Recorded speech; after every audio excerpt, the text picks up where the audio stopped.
Hello, আমি মল্লিকা চলে আসলাম kitchen room থেকে। দুপুরের রান্না তো করতে হবে, সকালবেলায় তো ব্রেকফাস্ট খেয়ে নিয়েছি। এবার চলুন রান্নার ব্যবস্থা করি। এদিকে ভাত বসিয়ে দিয়েছি, এবার একটু কাটাকুটিগুলো করে নিয়ে আসি।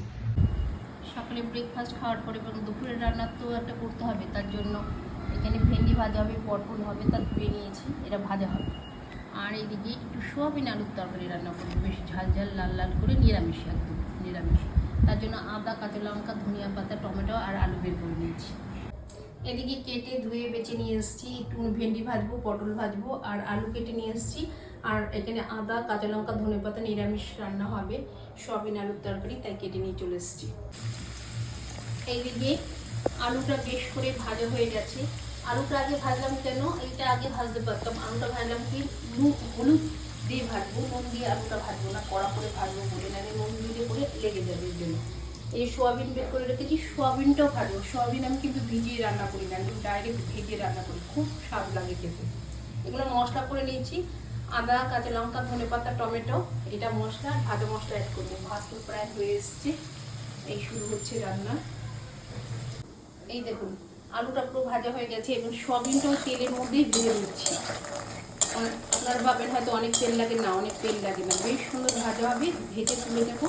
তারপরে পটল আর ভেজে দেবো, তারপর মশলা কষে এর সাথে রান্না হবে। ভাতটা তো প্রায় হয়ে এসছে।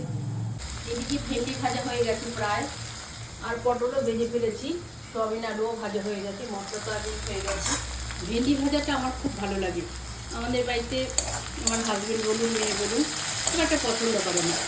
আমার ভেন্ডি ভাজাটা দারুণ লাগে। এখন বেশ কড়া করে ভাজা হবে সরষের তেল দিয়ে, আর কাঁচা লঙ্কা কুচি দেওয়া হয়েছে, নুন হলুদ তো পরিমাণ মতন দিতেই হয়।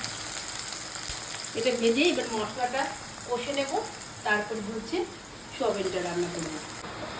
এইদিকে মশলাটা পুরো দিয়ে দিয়েছি ওই তেলের মধ্যেই, ভেন্ডি ভেজে এর মধ্যে নুন, হলুদ আর একটু চিনিও দিয়েছি, আর দেওয়া হয়েছে ভাজা মশলা। ওই মশলাটা কষে এর সাথে, এই মশলার সাথেই হচ্ছে সোয়াবিন আলুটা কষে নেব, দিয়ে দিলাম। বেশ ওর সাথে কষা হবে, দারুণ হবে, দারুণ লাগবে। এইভাবে সোয়াবিন খেলে সোয়াবিনের মানে টেস্ট অনেক গুণ বেড়ে যাবে। যেহেতু ভাজা মশলা দিয়েছি এর জন্য কালারটা খুব সুন্দর এসছে।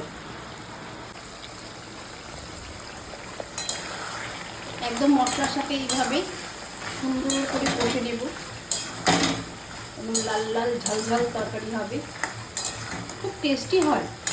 সোয়াবিন আলুর তরকারি অনেকে খেতে চায় না, কিন্তু আমার মেয়ে বলে যে আমার হাতে সোয়াবিন তরকারি ওর খুব ভালো লাগে। ওর ঠাকুমা রান্না করুক বা কোথাও খেয়ে আসলেও বলে ভালো লাগে না, কারণ ওরা ভিজিয়ে করে, ভিজিয়ে সোয়াবিন রান্না করতে ভালো লাগবে না।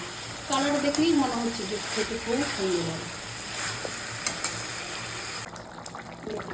ফাইনাল হচ্ছে সোয়াবিন আলুর তরকারিটা পুরো রেডি হয়ে গেছে, পুরো ফুটে গেছে, সেদ্ধ হয়ে গেছে ভালো করে। খুব টেস্টফুল ভাত।